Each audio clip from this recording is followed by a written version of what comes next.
दृश्य आरंभ। 3 अरब dollar, 16,000 ton steel, 25 साल बिना ईंधन भरे।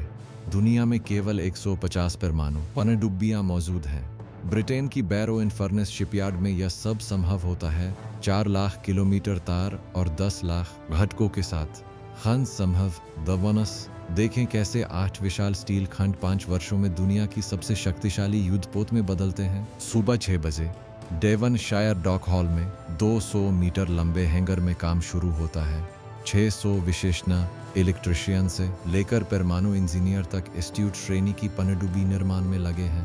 प्रत्येक पनडुब्बी में 4 लाख किलोमीटर तार, 25,000 वाल्व, 10 लाख से अधिक घटक होते हैं। पहला चरण, विशाल स्टील प्लेटों का आगमन। चुंबकीय क्रेन इन्हें स्थानांतरित करती हैं। प्लाज्मा कटिंग मशीन मिलीमीटर की सटीकता से काटती हैं। स्टील प्लेटों का वेल्डिंग शुरू होता है। प्रत्येक खंड 11 मीटर व्यास का 270 टन वजन तक पहुंचता है। 8 मुख्य खंड नाक से पूंछ तक। सबसे भारी खंड में सोनार सिस्टम होता है। सबसे हल्का 230 टन का स्टर्न सेक्शन। वेल्डिंग प्रक्रिया में तापमान 130 डिग्री सेल्सियस तक पहुंचता है। वेल्डर्स को संकीर्ण स्थानों में काम करना पड़ता है। प्रत्येक जोड़ को 2 किलोमीटर धातु वेल्डिंग से जोड़ा जाता है। केवल 2 खंडों को जोड़ने में कई सप्ताह लगते हैं, दिन रात की शिफ्टों में। वेल्डिंग में सहिष्णुता शून्य है। प्रत्येक जोड़ों अल्ट्रासाउंड तकनीक से जांचा जाता है, बिल्कुल अस्पताल के स्कैनर की तरह। यांत्रिक परीक्षण प्रत्येक वेल्ड की मजबूती सत्यापित करते हैं। जोड़ मूल धातु से भी मजबूत होने चाहिए। 1 मिलीमीटर की त्रुटि का मतलब पूरे खंड को फिर से बनाना। गहराई में 40 मीटर नीचे समुद्री दबाव 4 वायुमंडल तक पहुंचता है। वेल्डिंग की गुणवत्ता जीवन मृत्यु का प्रश्न है। वेल्डिंग की गुणवत्ता जीवन मृत्यु का प्रश्न है। खंडों का असेंबली वर्टिकल स्थिति में होती है। विशेष क्रेन प्रत्येक खंड को धीरे धीरे स्थानांतरित करती है, प्रति मिनट केवल 1 मीटर की गति से। सबसे नाजुक कशन 270 टन के फ्रंट सेक्शन को मुख्य हल के साथ जोड़ना। इस ऑपरेशन में 12 घंटे लगते हैं, 24 विशेषज्ञों की निरंतर निगरानी में। एक गलती घातक हो सकती है। क्रेन ऑपरेटर के पास दशकों का अनुभव होना चाहिए। समानांतर में कंट्रोल रूम अलग से तैयार होता है। 22 मीटर लंबा, 180 टन वजन। कंट्रोल डेक पनडुब्बी का मस्तिष्क। यहाँ नेविगेशन, संचार, सोनार और हथियार नियंत्रण केंद्रित हैं। कैप्टन का केबिन एकमात्र निजी स्थान है।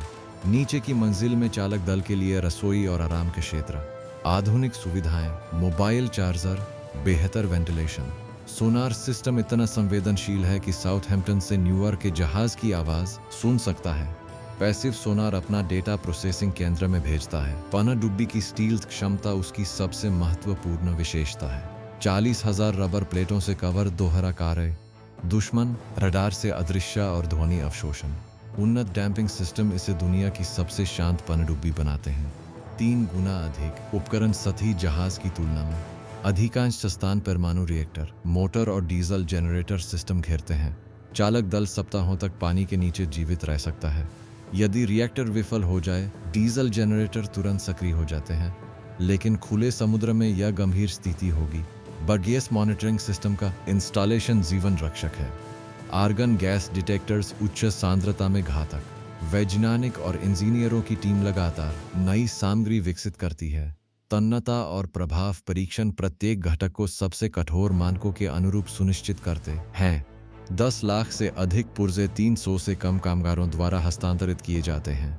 प्रत्येक घटक की सटीकता महत्वपूर्ण। एक गलत पुर्जा पूरी पनडुब्बी को खतरे में डाल सकता है। परमाणु रिएक्टर पनडुब्बी का हृदय। समृद्ध यूरेनियम द्वारा संचालित श्रृंखला अभिक्रिया से ऊर्जा उत्पन्न करता है। न्यूट्रॉन यूरेनियम परमाणु से टकराता है, विभाजन होता है, अधिक न्यूट्रॉन निकलते हैं। उत्पन्न गर्मी पानी को उच्च दबाव पर भाप में बदलती है। टरबाइन चलाकर बिजली उत्पन्न करती है। साउथहैम्पटन शहर के बराबर। रिएक्टर इग्निशन 2 सप्ताह की प्रक्रिया है। कम पावर से शुरू, धीरे धीरे अधिकतम क्षमता तक।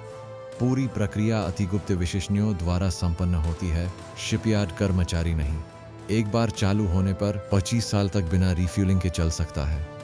5 साल ड्राई डॉक में पूर्ण असेंबली के बाद पनडुब्बी को विशाल नेवल लिफ्ट द्वारा पानी में स्थानांतरित किया जाता है।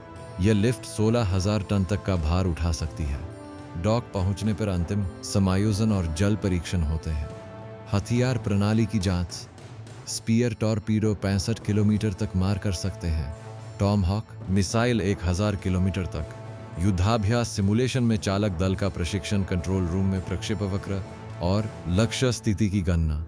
समुद्र में उतारने की प्रक्रिया सावधानी पूर्वक नियोजित। टगबोट्स की सहायता से संकीर्ण चैनलों से खुले समुद्र तक। मौसम, ज्वार और चैनल का आकार सभी कारक महत्वपूर्ण हैं। 600 विशेषज्ञ, 5 साल निर्माण, $3 अरब निवेश। परमाणु पनडुब्बी आधुनिक इंजीनियरिंग की चरम उपलब्धि है, जहां भौतिकी, रसायन और धातु विज्ञान मिलकर समुद्री शक्ति बनाते हैं। फिर भी केवल 150 इकाइयां पूरी दुनिया में मौजूद हैं। निर्माण की जटिलता और निस्फनिर्ज लागत के कारण आप कौन सी अन्य रक्षा तकनीक की निर्माण प्रक्रिया देखना चाहते हैं? टिप्पणी में बताएं और चैनल को सब्सक्राइब करना न भूलें।